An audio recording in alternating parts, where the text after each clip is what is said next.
Oke, selamat siang. Berjumpa kembali dengan Mas Bro Tegal. Mas Bro di sini akan memberikan beberapa macam info untuk ke depan gimana strategi kita menghadapi market, karena fenomena siklus tahun ini agak berbeda. Tapi kalian selalu saya ingatkan, Dior riset sendiri dalam dunia kripto berisiko tinggi, bisa cuan atau bisa memble, semua ditanggung masing-masing. Mas Bro tidak bertanggung jawab atas kerugian kalian.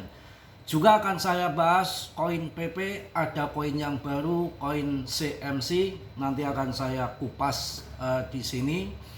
Tentunya untuk dinamika kripto saat ini, kalian saya ingatkan hati-hati. Jangan mudah percaya dengan info-info di medsos. Kripto itu sangat ampuh, masih mujarab untuk main fast food yang biasanya berita itu berbanding terbalik dengan kenyataan, karena yang punya dia, yang bayar dia, ya. Secara mengatakan koin ini mau kripto mau bear itu masih prematur, belum ada dukungan untuk ke arah bear. Naikkan suku bunga belum, ya kan, akhir tahun belum stimulus, ya, pangkas suku bunga macam-macam, jadi belum ada dukungan untuk ngebear. Dan halving BTC baru 1 tahun yang lalu. Untuk halving BTC masih jauh, tahun 2028. Jadi kalau sekarang ngomong mau bear, ini saja harga sudah harga ngebear. Mau CL mau keluar, ya kita konyol. Ini aja harga udah jatuh ngebear. Bitcoin dominan juga masih di atas, tunggu sampai anjlok di bawah 50%. Dan setelah adanya ETF, mereka itu tujuannya kontrol market. Mereka yang mempermainkan, yang mainkan di saat bear bisa jadi bull, di saat bull akhir tahun bisa jadi bear, tergantung suka-suka dia. Maka kalau harga sudah ngebear begini, ya kita tahan untuk altcoin supaya nanti cuan untuk bull. Dan ada tanda-tanda all season yang sudah saya bahas di video tadi pagi, ya. Kita akan lihat sedikit, ini berita yang menarik. Pasar stablecoin global mencapai 280 miliar dolar. Regulator sampai mengeluarkan peringatan. Artinya lagi gila-gilaan adopsi stablecoin, sampai Jepang memberikan peringatan. Ini bisa terjadi nanti uang fiat melemah, ya. Bisa terjadi dolar ancur, ya, itu prediksi saja. Dan biasanya stablecoin ini digunakan untuk memborong kripto. Peringatan dari Bank Sentral Eropa, juga Bank Sentral Eropa ECB telah mengeluarkan peringatan tentang risiko sistemik yang mungkin ditimbulkan oleh sektor stablecoin yang berkembang, ya, menyatakan bahwa aset digital ini dapat mengganggu sistem keuangan dengan menarik deposito retail dan bank-bank di zona euro. Ini kan jika terjadi penarikan dana secara tiba-tiba pada stablecoin, hal ini dapat memicu penjualan besar-besaran aset cadangan yang dapat mengganggu pasar treasury AS dan memicu krisis keuangan tanpa adanya regulasi global yang terkoordinasi.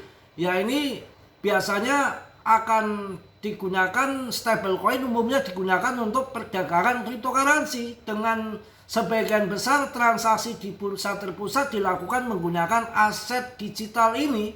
Namun adopsi retail untuk pembayaran dalam ekonomi nyata masih terbatas. Menurut data industri, kekhawatiran stabilitas keuangan terpusat pada model cadangan yang didukung aset digunakan untuk penerbitan utama. Ya, ini biasanya memang stablecoin itu memang digunakan untuk borong kripto. Apakah nanti akan terjadi pump gila-gilaan kripto? Bisa terjadi.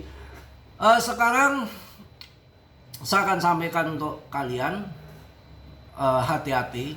yang percaya bear ya CL. Kalau saya masih akan percaya bull ya. Saya masih mungkin ya nanti kalau mau cabut tahun 2026 setelah kita cuan, kita tungguin main trade dulu sementara, dan nanti tahun 2027 kita mulai persiapan untuk masuk PTC. Jangan sembarangan masuk koin-koin ngasal, meme coin itu buang semua ya. Ini ada koin baru, koinnya punya CMC, berarti fundamentalnya kan bagus karena punya CMC, tapi Dior ya, kerugian ditanggung masing-masing, riset sendiri. Ini sejak awal listing kemarin sudah turun sekitar 12%. Harganya semalam saya kasih info masih 3 juta, ini udah 3.100.000. Mahal mas bro, kalau murah ya belinya baby doge yang banyak miliaran, cuma uang gocap. Mahal dan tidaknya itu tergantung daripada MC-nya. Biar harganya 1 miliar, kalau MC-nya rendah ya itu masih murah. Di dalam kripto itu bukan nominal, nominal itu bisa anjlok sedalam-dalamnya, bisa pump setinggi-tingginya. Makanya kalau kita menyikapi kripto yang disebut mahal dan murah itu kan kita lihat MC-nya, market cap-nya, bandadonya, uang yang ada di dalam koin itu banyak atau enggak. Kalau banyak itu yang namanya mahal. Kalau masih sedikit, rankingnya masih di atas 119, nih rankingnya di 119. Kemudian ini volumenya meningkat lumayan juga nih. Ini masih kecil, harganya masih murah kok, tapi 3 juta lebih itu kan karena di situ pasokannya sedikit ya, 28,9k saja ya, 28.904 doang, dan ini sudah beredar semua ya, tapi suplai maksimum belum tercatat di sini. Pemegangnya aja holdernya baru 33.000, sedangkan PP sudah setengah juta holder. Ini artinya apa? Ini masih murah. Kalau kalian iseng-iseng bisa terbang mas bro, kita nggak menjanjikan. Yang jelas ini kalau kalian masih di tahap awal yang pertama.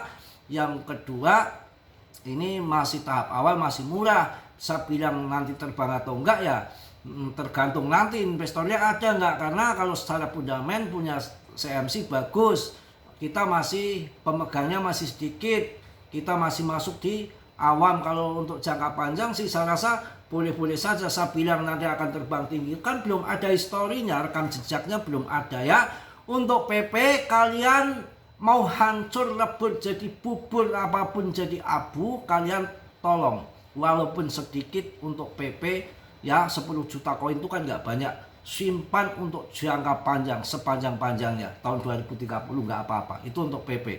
Itu akan bermasa panjang untuk anak-anak kita nanti, karena di sini ada koin yang terbesar komunitas saat ini setelah SHIBA dan Doge PP, dan di sini didukung fundament yang sangat bagus dengan adanya GZ di sini, orang besar di kripto. Salah satu untuk koin itu akan berlanjut terbang ke atas itu paling tidak itu komunitasnya kuat, ada dimiliki di PP. Terbesar ada dimiliki di PP, yang lain sudah nyelongsor semua ya. Itu salah satu fundament yang tidak bisa diragukan. Depth-nya sudah nggak ikut campur. Kedua, dimiliki ada orang besar seperti GZ yang bukan main-main. Dia seorang triliuner, satu ahli blockchain, rekam jejaknya saat dia membuat koinnya terbang nggak? BNB oke, Bengkek Swap bikin kaya oke, semua tidak bisa diragukan. Mungkin itu aja yang saya sampaikan di siang menjelang sore hari ini. Tetap semangat, tetap yakin, mudah-mudahan kita cuan bersama di akhir tahun, bisa motong kebu ya di Tegal, mudah-mudahan ya motong kebu ya. Kalau nggak kebu ya kuda kuda dipotong nangis ya. Mungkin itu aja, saya mohon maaf yang sebesar-besarnya. Tentunya Mas Bro juga manusia seperti biasa, manusia seperti kalian sama, tidak ada yang sempurna dalam manusia. Yang sempurna hanya milik Allah Subhanahu wa Ta'ala. Yang positif kalian ambil, yang buruk kalian tendang. Kiranya sudilah yang belum subscribe untuk subscribe biar Mas Bro semangat. Yang sudah, Mas Bro ucapkan banyak-banyak terima kasih. Salam dari Tegal Mas Bro. Assalamualaikum warahmatullahi wabarakatuh. PPPP emang jos.